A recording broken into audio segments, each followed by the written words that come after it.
முருகன் 2 கையில கொடுக்கிறவரோ 4 கையில கொடுக்கிறவரோ 6 கையில கொடுக்கிறவரோ கிடையாது. 12 கையில தரக்கூடியவர்.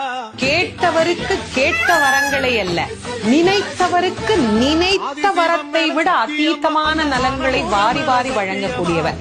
அவர் 12 கையில கொடுப்பார், வாங்குறதுக்கு நமக்கு தான் 2 கை பத்தாது.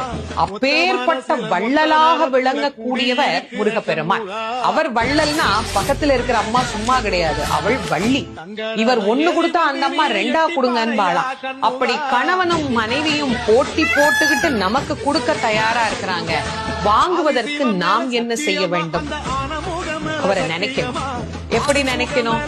அரை நிமிஷமாவது நினைக்கணும். அரை நிமிஷம் எப்படி நினைக்கணும்? எனக்கு கொடுப்பாரு, எனக்கு கொடுப்பாரு, எனக்கு கொடுப்பாருன்னு நினைக்க கூடாது. முருகப்பெருமானை உள்ளம் உருகி, அந்த உள்ளம் உருகுகிற போதே நமக்கு அப்படியே கண்களில் இருந்து ஆனந்த கண்ணீர் அப்படியே பெருகும். அந்த கண்ணீர்